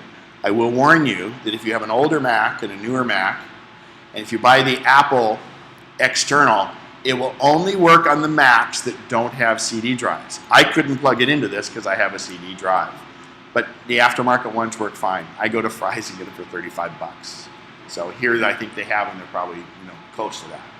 So, that brings up a point here real quick, just talking to you about your backup. Before we go on to anything else, I want to talk about backing up. Who here has ever lost data? Okay, of you three, do you currently have, you don't have to say it's perfect, but do you currently have a backup scheme? You learned, right? And it's a hard lesson to learn, and it's the worst phone call I get. I get these calls. I mean, I treat people's data more preciously than I treat my own data because that's my responsibility not only to educate them, but to try to get stuff back. I had a client who, she had a video of her father that had passed away recently, and he was playing on a piano. He's a wonderful pianist and was playing the song to his mom. It's the last time they had anything of it. Her phone had to get deleted for one reason or another, and she lost that video. I was able to reach back into her time machine backup and go and find that video. Now, You know, the work I do is not always rewarding, but when it's like that, it's very, very rewarding, and it was very good. So, backup, backup, backup, and Apple makes it very easy. This I just noticed, I think it's on sale for $59. It's a 500 gigabyte. You could probably get bigger, but it's in any old hard drive. It doesn't have to say, this one says for a Mac, but it doesn't matter. Any hard drive you go buy on the shelf out there, you sit there and you take it home and plug it into your USB port. We used to do Macs, we were worried about FireWire and all that. Just use USB. All your new Macs have USB 3 that's faster than the old FireWire 800. You plug it in, and it says, well, Ken, I see you've plugged in an external hard drive. Would you like to use Time Machine with that? And I say, yes. And it says, well, you know, to use Time Machine on that, I'm going to have to erase that brand new drive. That's why you don't want to do it with one of your old externals with all your data on it. It's going to say, I have to erase that drive. Is that okay? And you say, well, yes, because that's why I bought this brand new drive that has nothing on it anyway. And you say yes, and it formats the drive, boom. And then whenever your Mac is on, and whenever this is plugged in, it will back up every hour for you.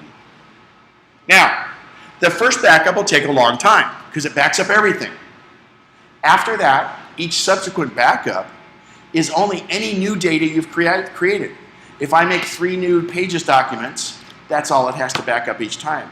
And it backs up seamlessly in the background. Well, let's say it starts my backup and I need to leave my house and I've got a laptop. Just unplug the thing and go about your business. When it comes back, Apple loves you, plugs back in, and it picks up where it left off.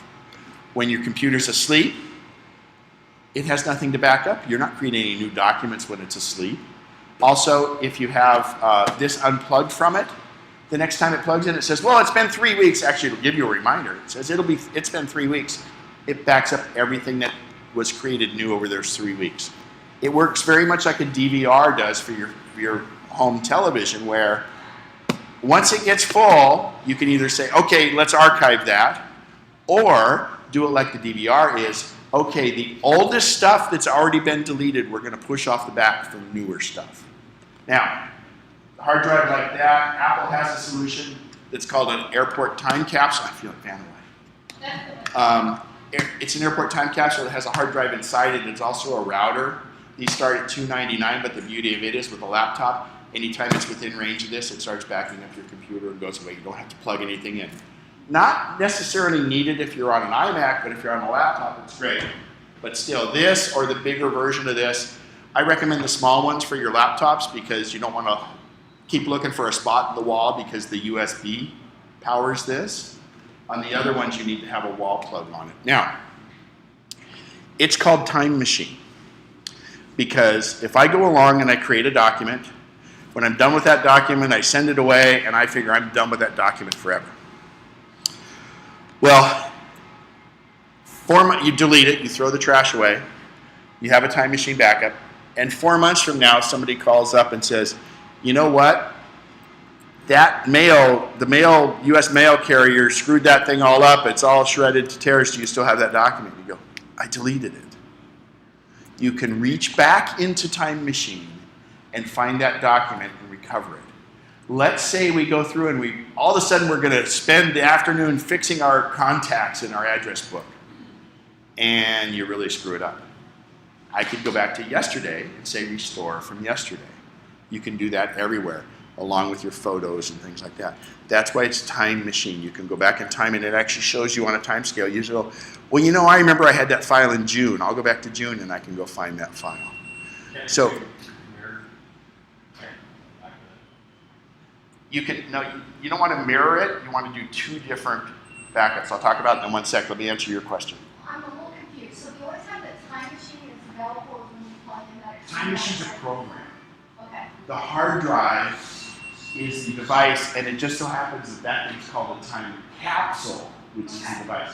Time Machine's a program that lives on your computer, and it's built in from Apple. Now, how many here are photographers? I take a lot of photos. Okay, photos are pretty precious. If you took a trip to Mozambique 2 years ago, you don't want to lose those photos.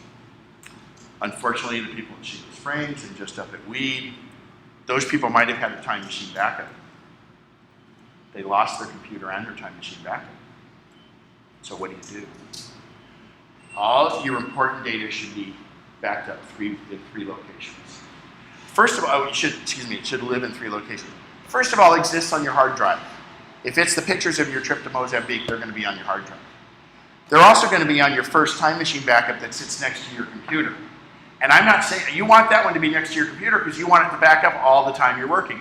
You guys just saw how easy it was to migrate stuff over. That's exactly what Time Machine does. If I buy a brand new Mac, I don't do this transfer like from the PC to the Mac. I just take that and plug that Time Machine from that computer, plug it in a new computer and say, give me all that info, and it brings in all your passwords, all your bookmarks.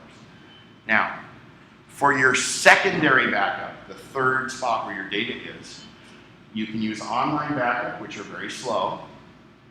The new iCloud Drive will cover some of that stuff, but realistically, your best bet, because hard drives are cheap, is to have a second hard drive that you plug in and put it more than 10 blocks from your house. You leave it at an office, you leave it at family or friend's house, or in a safe deposit box. And therefore, I do a lot of photography. And I do sunrise and sunset shots all the time.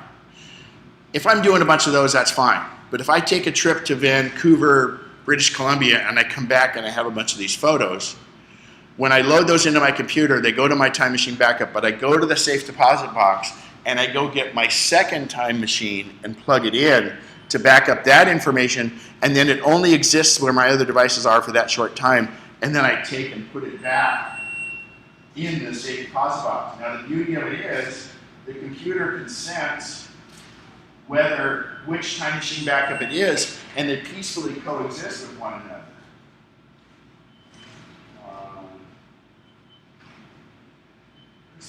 It went off. They peacefully coexist with one another. So in other words, the home one backs up all the time, but the other one says, you know, Ken, it's been 2 months since you backed me up. So it says, oh, just give me anything new that was created in those 2 months. So you're covering it both ways, and it's really cheap to do it with an external hard drive. Don't do 2 yet. Please start at least have 1, because that phone call I get is, Ken, my computer got stolen, got run over by the car, or the cat peed on the keyboard, and it's dead. The first question I ask is, do you have a Time Machine backup? And I hold my breath, and when they say, yes, I have a Time Machine backup, I say, perfect. I can show them how to do it on the phone. I don't have to come over. They usually have me come over because it's a little bit of a traumatic time and we can help them with stuff, but usually it's just a quick phone call. And it's so, so important.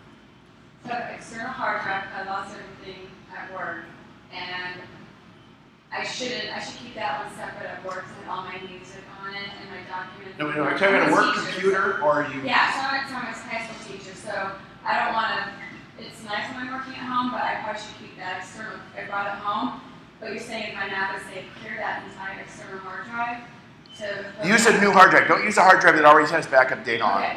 Okay, Because it's going to erase that data, even if it's a Mac folder. Now, the cool thing is with a backup hard drive, once I've formatted it for Time Machine, I can move photos to it and do different things like that. But here's a mistake a lot of people make is they take their photos and other stuff and say, well, I'm running out of room on here.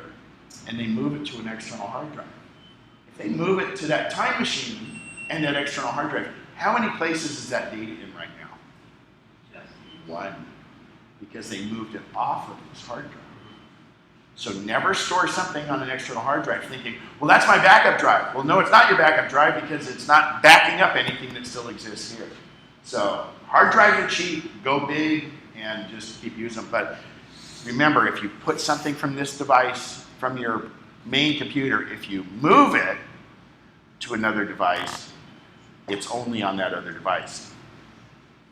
Don't delete it from here unless you're running out of room, and then make sure you have it in at least 3 spots. 2's okay in that spot.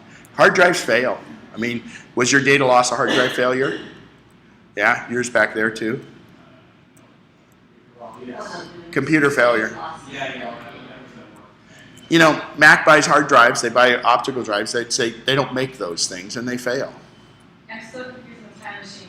So if I'm saving it on the computer Time Machine, and I'm putting it on the external hard drive, and then I'm having another one back up to put my safety deposit box. Okay, let's forget the word Time Machine for a second. Okay. your internal hard drive in your computer, and it might be a solid state drive now because it would affect all of them are that really fast. That's your original data. A picture of your dog. Picture of your dog's there. When I plug in the time machine, it backs up everything that's on my hard drive, including that picture of the dog, onto a time machine backup, or essentially an external drive. Then you have a second external drive that you bring in only, and that one first, the first one exists with your computer all the time because you want it to constantly back up. Because your other one hasn't been at home for 2 months, and in those 2 months you probably have stuff that it's important to have, but not so critical that if the house burns down, you've still got it over here. So you bring that one over. But like I say, if you take 30 pictures of the backyard of the roses, don't rush out and get your other hard drive, because who cares if you lose those pictures of 30 roses? But if it's somebody's wedding, go get the hard drive and do it, because you're not going to ask some people to do the wedding. They're probably not talking to each other this way because of the wedding. So, sure, and it just, more is better, but you don't have to go overboard. And Apple makes time machines so easy. Is it backing up everything, or can you pick and choose what you want? Don't pick and choose. You kind of can, but to be honest, there's plenty of hard drive space in there. Let it do all the work for you. Don't overthink this. Remember, I just plug it in and it does its deal. Let it do its deal, because then everything goes there, and it's great. And you know, yes, you can encrypt it, would have been his next question, but you don't necessarily need to, because without your username, nobody can get in and get that data. But man, I'll tell you, it's when you...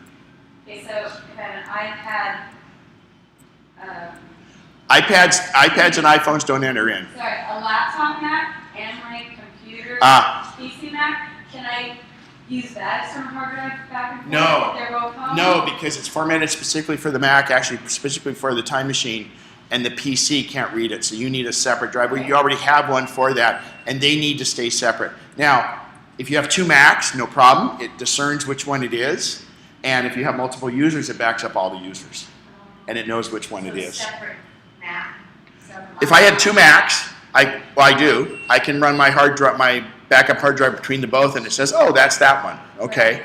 But if you have multiple users on your computer, even on the one Mac, without you doing anything, it backs up all those users. But in fact, we talked about the parents. One of the parents will have a password, and the kid may not have a password. The kid's user could never access the data on the time machine backup. Okay, so on the time machine is a backup facility, so how does it back it up as an image? Who cares? Well, Just forget about it. So you recover, It's a folder. So you can recover down to a file per object or anything, or a whole folder, or a whole section? It's interesting how they do it, but who Yeah. cares? It Well, works. And it really is increment. It's down there. But the funny thing is, when you go in, Yeah. when you go in and look at it, in the most current backup, it's going to show me that file, but the original file doesn't really exist. Or it exists 3 months ago, but it has roots to it. Okay, so what if I want an application supposed to adopt? Applications are fine.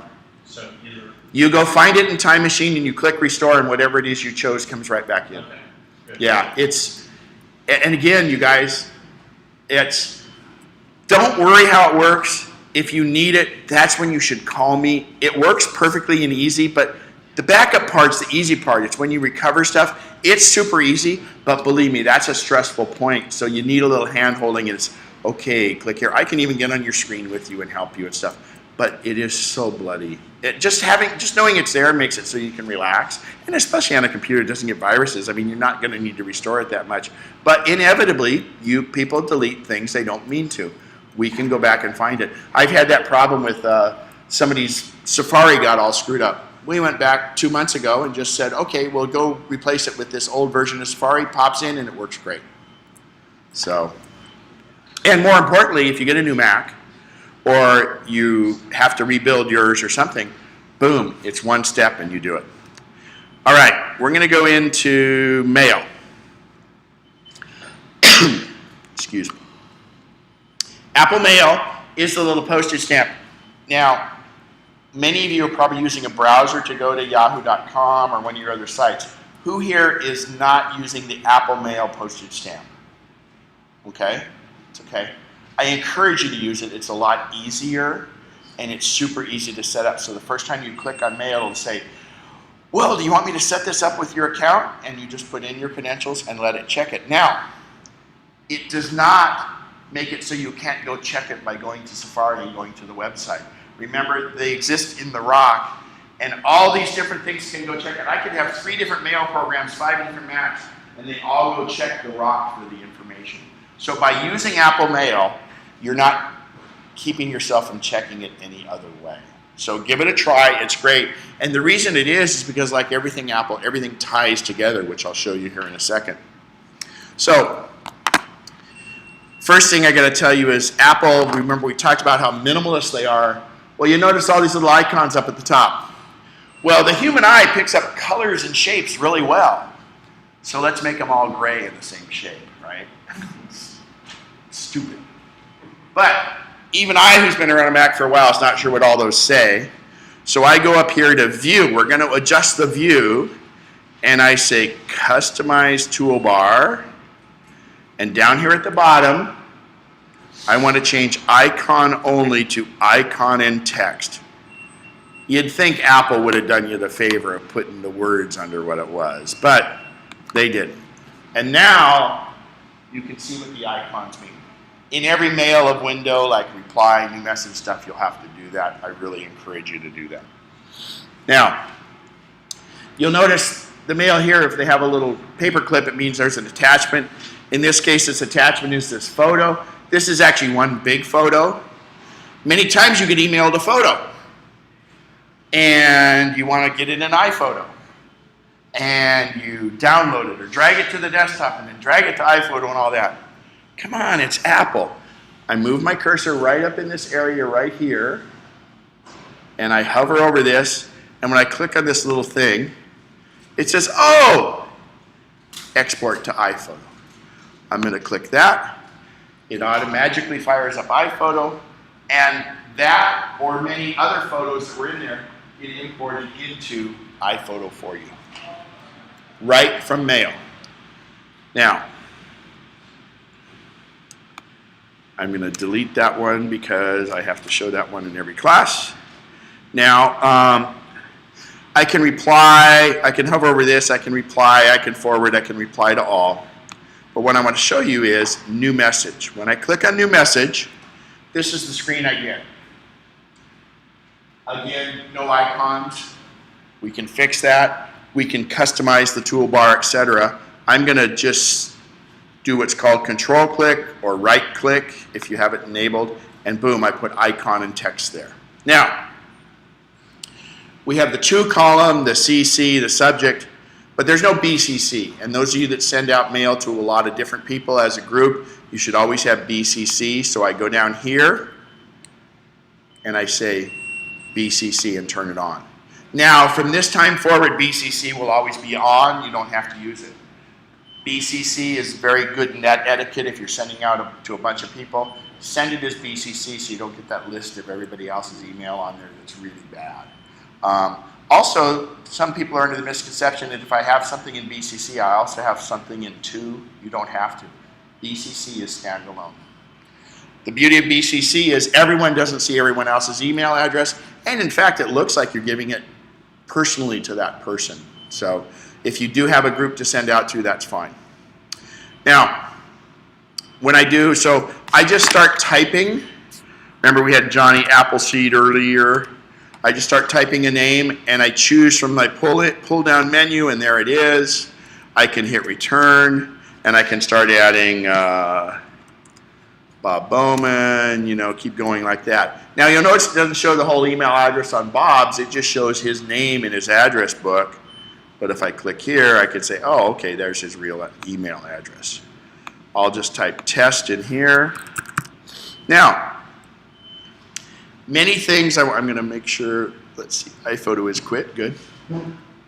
A lot of times you want to send somebody a photo. Now, first of all, what's really important is be careful. You never want to send an email that's larger than 5 megabytes. With these big megapixel cameras, that might be 2 pictures these days. So you have to be careful, and it's not Apple's fault, it's the email provider's fault. Most of them limit it to 10, some limit it to 20. But I say think about 5 just to be safe. Because you could send an email, like Gmail allows you to send 20 megabyte messages, but SureWest might not allow 20 megabyte messages, so you never know what happens to it. But if I go up here and I want to put a photo in here, I could fire up iPhoto, I could drag photos back and forth, but I have a little thing called Photo Browser. And when I click Photo Browser, without iPhoto is not open, you'll notice, right over here. This is in my iPhoto, and it even goes into all my different albums. Right there, there's a test album I've made before. Boom, Thailand. So I want to go and drag this picture and attach it. I want to drag this picture and attach it. Boom, those 2 pictures are, it's the same picture, it looks like, so let's not do that. Let's make a little different one. There we go. We'll get rid of this one. So those pictures are in this email now. And it's done it as a small email, and you can see the size. It kind of does that by default, but you can choose. Let's say if I was to go actual size, you'll notice it's 3.8 megabytes. So realistically, I'd add about 1 more photo and that'd be it. But how often does somebody want the huge photo? So you can adjust it right here by image size, and let's just see what medium looks like. Oh, that's a good size to send them. If they want to print it, you're going to have to send it full size. So again, to get there, I click Photo Browser. It brings up my photo browser. I can go into different places, and I simply drag that photo over to the email and drop it there. Okay? Really simple. iPhoto was never opened that entire time. That's a beautiful bird. Okay? So I'm going to get rid of this for a minute. And next to Photo Browser, we have one called Show Stationery. If I click Show Stationery, I have these options of built-in stationery. Now, I'll point out, if someone has a less than adequate email client, they may not be able to see the actual cool stationery. Most people will be able to, but they'll at least all see the content and all see the pictures. It just may not look so cool. But let's go to a photos one like this, and I'll pick this one right here. So there it is. I can start typing here, test for class, and then fill in. And these aren't my pictures, so what do you think I'm going to do to get these pictures? Photo Browser.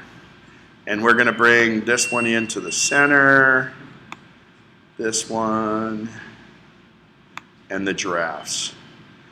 Okay, then I can close my Photo Browser by hitting the red dot. Well, let's say I really want the giraffes in the middle, so I'll move that over there. Boom. And now, when I mail this to someone, it will look like it does in the stationery, but in fact, any text I've done and any photos will be also an attachment. So they'll get it both ways, okay? And you would simply hit send, and that's it. By the way, address book is here. And if I click on my address book, oh, I have a group called Jokes. So let's go up here, and I'm going to BCC everybody that's in my Jokes folder. So I type JOKES, and look at that. Everybody that's in my joke group goes in and fills in by just typing Jokes. Now, let's say Sydney Bailey. Well, you know what? I don't want Sydney to get this joke because they might take it the wrong way, so I just delete Sydney from that one. Okay? And you would simply hit send. Oh, by the way, one other one you want to activate is format. When I click the format bar, that gives me right up here the ability to adjust the text. Now, I encourage you, remember, everybody can't see what you say. They won't be able to see all fonts, so don't get really fancy. But I can highlight this. I highlight it. I go here and I want to change the font to something ugly magenta there, and I want it to be 64. There you go. So all that's going to be built in. Now, when I close this, the font and the BCC will stay there from this point forward. So I'm not going to send it. I'm going to hit don't save. It's gone. Now, You that has multiple mailboxes, anybody else have multiple email accounts? If you have them set up here, you'll see right up here it says show. So if I click show, this is where I could have multiple inboxes. And what you do is, if you can click on each particular email address and look at just that box, or when I click on all inboxes, on the far right side, it'll show me which inbox it's actually in. And you only have to really check one place if you want that way. The way Apple Mail works, like most other email clients, is when you hit reply, it will always reply from the email address it was sent to. But when I do a new message, I have a choice.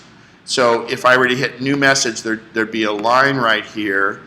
In fact, here there's two. See, there's different ones you could email it from. All right. That's a brief tour of email. You can set up smart mailboxes. You can do all the folders you want. If you do folders, don't do them under this on my Mac.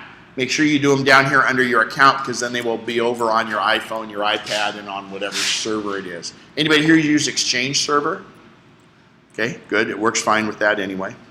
Any questions on mail? Go ahead. Is there an easy way to delete all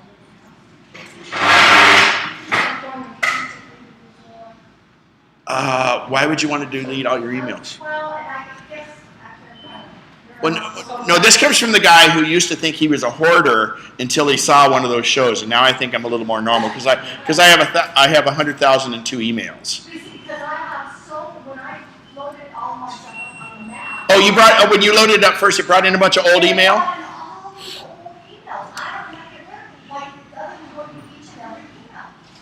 That is actually because it was still on the email server and it brought them all in, which is the best way to do it, because the person that didn't get it would be really angry. But you can go through and select a whole bunch of them and then just hit the delete button. How do I select multiple items? Select multiple at one time. So first of all, if I click on this, I can go up to edit and say select all. Okay, edit, select all. Or I can select all and then deselect certain ones. So if I take anywhere you are on a Mac, or actually this applies to virtually any computer, if you click on this and I hold the command key down, I can select multiple.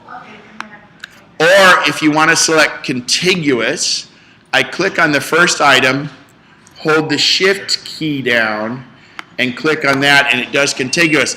But let's say Darcy Adams I didn't want to delete. I hold the command key down, and I can toggle Darcy Adams yes or no on that. Okay? And to be honest, mail takes up very little room. I'm of the philosophy, if I delete something, I know I'll need it the next minute. Just like you that bought the iPad, so the new iPads are coming out, you know. If I delete an email, I'm going to need it. And we'll talk about your iPad thing in a bit, because I don't know that the fingerprint reader is going to be a big deal. And so that's how you do it. And then once you, so you just hit the delete key, or once you've got it highlighted, you hit the delete up here. But the delete key, most of the time that'll just do it.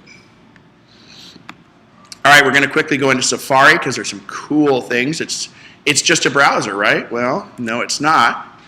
So actually, first off, I'll point out here is my website, kenspencer.com.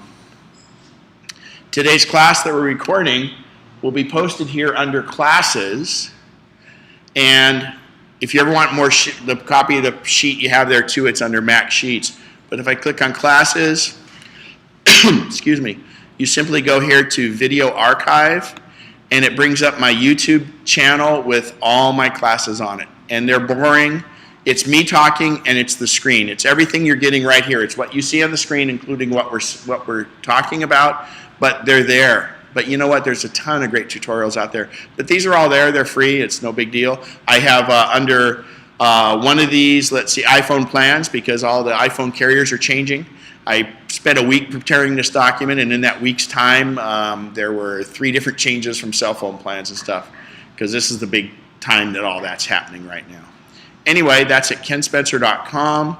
Mac Basics 101. How I find Mac Basics is I go into Google, which is the top thing, and I type Mac 101, and look, it brings me up to this top hit, And I say, oh, Apple, right there, boom, and it takes me to this screen that tells me all about my Mac. Tour the interface, etc. And this is from Apple, and it does really, really well. Apple, again, with their minimalist thing, they don't really give you an owner's manual or any of that stuff, but there's a lot of helps built in.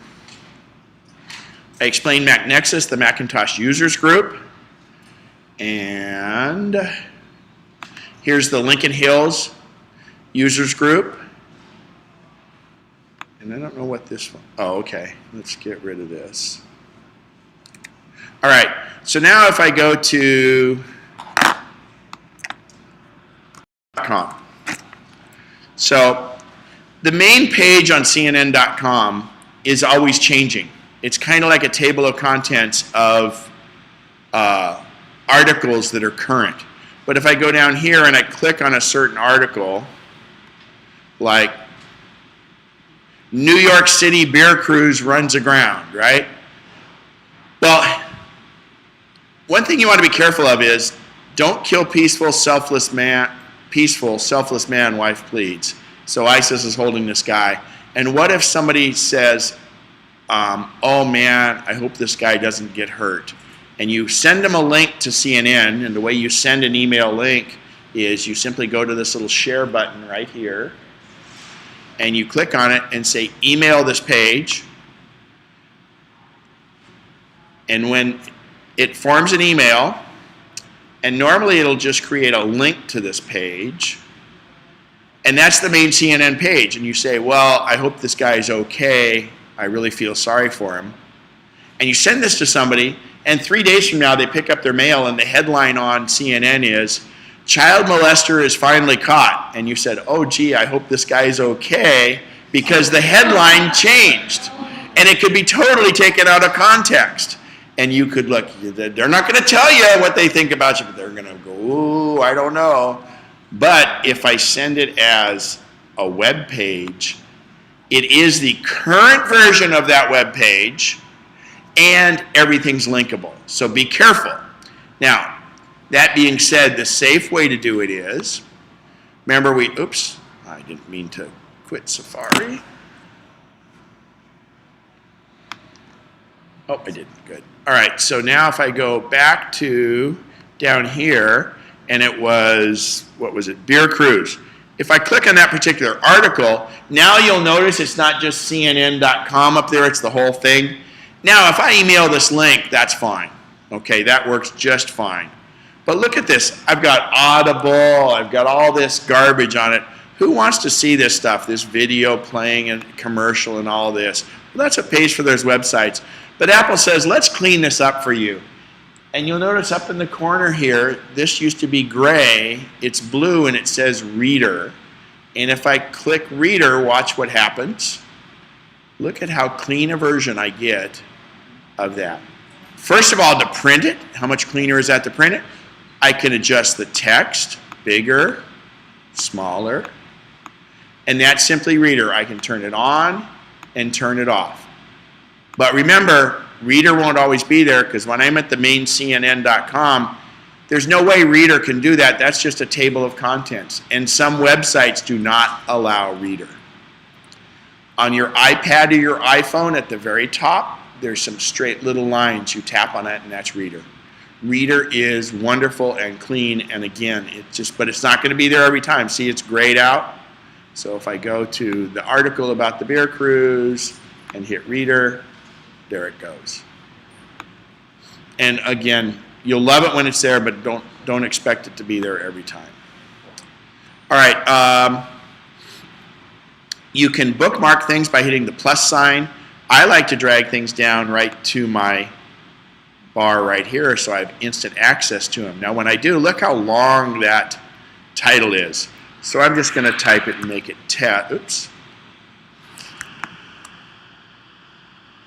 rename. Since that's valuable real estate, I just make it a shorter name of what it is. Okay? That's your one-click bar for that. I'm going to delete that little one.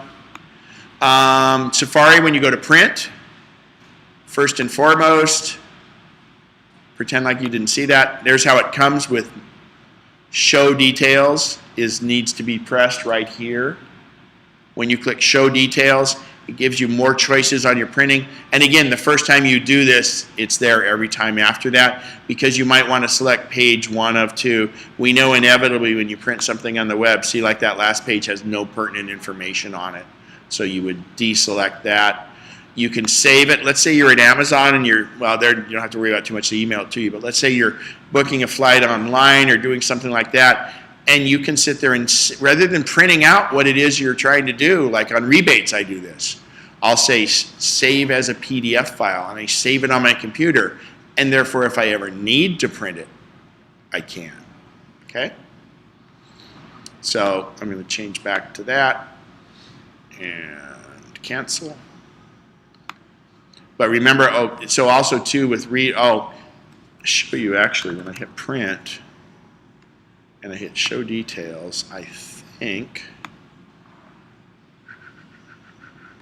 oh no, that's weird. But let's look how different this looks if I hit reader and then hit print. Look at how much cleaner that is. And it's only on, everything was reduced to 1 page. It was 3 pages before. So you saved a lot of ink, and we know how expensive ink is. All right, any questions on Safari? If I'm on a page like this is just your little trick of the day here is, I'm going to turn reader off. And let's see, there's a weird reef. See the word reef in there? So I go up here to the top, or I just hit Command F or find, and I'll type in reef. And it finds where that is. If this was a super long article, it'll find certain words in it. Another thing your Mac will do for you is, here's the words passengers. If I right-click or control-click, I can look up a definition of passengers, and it gives it right into the dictionary there. Control-click or right-click or secondary click, they call it. Thesaurus, dictionary, even a Wikipedia of it. The default search bar here at the top, if I just type in something like Chevy Volt, let's say, I just hit return, and it gives me a Google search of Chevy Volt, since I have Google as my default search currently. Soon you'll be able to make it DuckDuckGo. Here's what pays for Google. These top 2 are paid for ads. These along the right side are paid for ads. And if you go down here, actually, I'm sorry, the top 3 were paid ads. But you know what? It's great search, and it didn't cost me anything, so I don't mind that. You can always do, mine has what's called secure search on. There's a little S up there. Websites, if you go to a website that's secure, you'll notice here this little padlock right up there. If you're putting in your credit card information, look for the padlock. You're 100 times safer using your credit card online than you are in stores.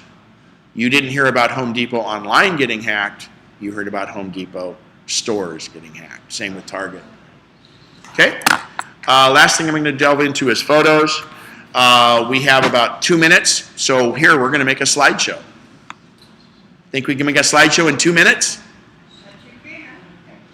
So basically you make albums, which is where you put your photos in. If I go down here to, say, this test album, let's get rid of this one.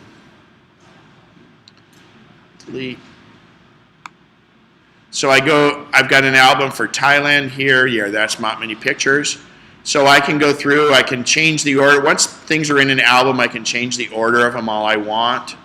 But then I can go down here and say slideshow. And that kind of gives me a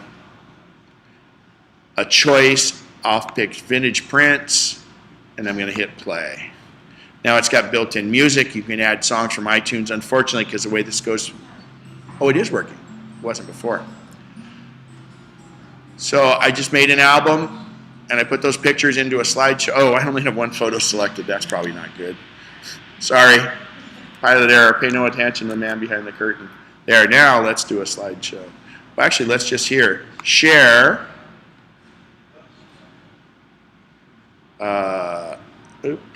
There it is. Slideshow. So now I made a slideshow. We'll call it test. And I'm going to play my slideshow.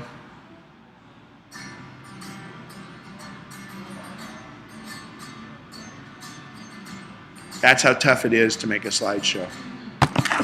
But I'll show you one other theme that I like on this. So if I hit themes, it's called Vintage Prints. I was a hero last night at the reunion because I had a slideshow going for everybody. And if they only knew how little work it really took. So can you just export that to a file? Yeah, what you do is you can save it as a movie. I can, so I Yeah. can send it to people. You can send it to people. You can actually post directly to YouTube, up to 15 minutes. But be careful if you post to YouTube.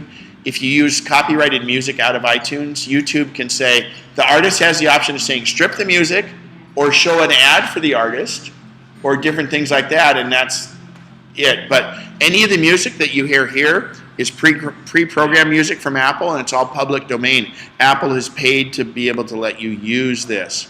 I do a lot of memorial slideshows. I can make a whole slideshow, and I can say, okay, it's 200 slides. I need 4 songs for that. And I press a button and say, make the slideshow fit the length of the music. And they both end at exactly the same time.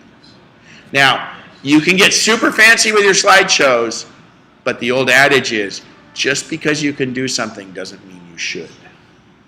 So, all right, I'm happy to answer questions. I'll be kind of tearing down while we do it, but I encourage you to go to empowermac.com and check that. I'm going to start doing a series of basic classes for Mac where you would sit down and we can do 2 hours worth of iPhoto, things like that. Those will start after the first of the year, and they're going to be at a banquet room in a friend's restaurant, and we'll have Wi-Fi there and stuff, and it's going to be really good. Empower Mac is really in-depth classes, but I also encourage you to check out Mac Nexus because those classes are wonderful. It's 3 hours, and there's a bit of a social component too because you guys are just new to one another. At some point you start to develop these friendships, and other people are also best ones to bounce things off of. But don't hesitate to ask questions. Feel free to email me. Please don't phone me if you can avoid it. Use a text, but email me. And as I tell everyone, I get a lot of emails. I get a lot of messages. If you don't hear back from me in 24 hours, assume I'm dead or in jail, and you wouldn't want me to call you for bail. Never been in jail. But I missed it. It's not bugging me to send a reminder. It's okay. It's just a reminder. It's not a nag. Okay? Thank you. Thank you. Copy some shortcuts. I cannot get that. Oh, here, right here on the corner. You got that right there. You can take it. Okay, and then also, And where's Mac Nexus again at? The first Saturday of every month, they're at, we use the classrooms at St. Mark's Church at the corner of El Camino and Watt. Okay, And then the third Saturday of the month, they're down at the Sacramento Food Bank. okay. And then we have our general meetings coming up. In fact, if you're thinking about becoming a member, do it before the October meeting because we're giving away a MacBook Air, we're giving away an iPad, we're giving away an iMac, and a bunch of other stuff. A quick question. You answered all my questions. One of them is I have like a Canon printer with a print facility that scans everything. How can I get to deploy that on the what's it called, the dock? Oh, so when it Instead fires, of going into so system go preferences. into system preferences, Right. fire up Open Print Queue, Yeah. and when you open Print Queue, it'll show up on your dock. Click and hold on your dock. Just hold on it, huh? You click and hold, or move it. If you move it, it'll instantly save it on dock. Or if you click and Okay. hold, it'll say Options, and it'll say Keep in Dock. So just into the system's printer devices, hold on the printer. Fire it up first. Fire it It'll up. Open Print Queue, Oh, and then Print over in the dock. Yeah. So like I don't know if there's a printer profile here. You can see it on the screen. There's a printer scanner.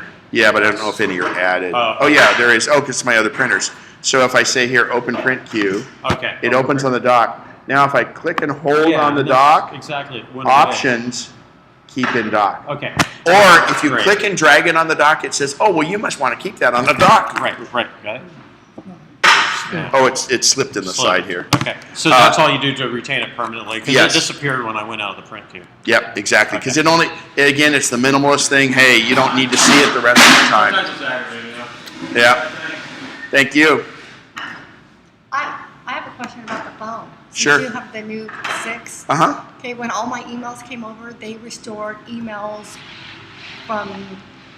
Yeah, because they were on the server. So there's no way to go. You don't on have your to delete phone? them on your phone. Because it's really not all your emails. It's a headline showing it, and they're really not all there, and they take up no room. So like if I 2,000 emails, I don't need to worry about it. No, it shows you have access to those 2,000 on the server, but they're not really on your phone. Okay. Sorry, I won't wasn't worry looking at about my watch for that. I'm looking That's for okay. the date. I have to Yep, date yep. this Okay, September thank you. 21. Is Thank this you. backup good enough for my desktop? Yes, but with it, sometimes with a desktop though, you can save money by getting a bigger one because you're going to plug it into the wall anyway. But I just brought that one over there. He's got a bunch of choices right here for that. In other words, I could have bought a better one. I would get a little bit larger one. I'd get at least a 1 terabyte, maybe close to a 1.5 or a 2. Okay, all right. Yeah, it allows you to, you know, it future proofs you, and it allows you to get files that you deleted and stuff in the past for quite a while, and you get a bigger one. So this one, plug into USB plus Yeah. the And the bigger one you do, yes. plus also the outlet. Yes. And because you're setting it on a desktop, Outlet. and he's got them over there or they've got them up in the hard drive section, either way. So again, the one line goes into outlet, and then the And the just other one plug it goes in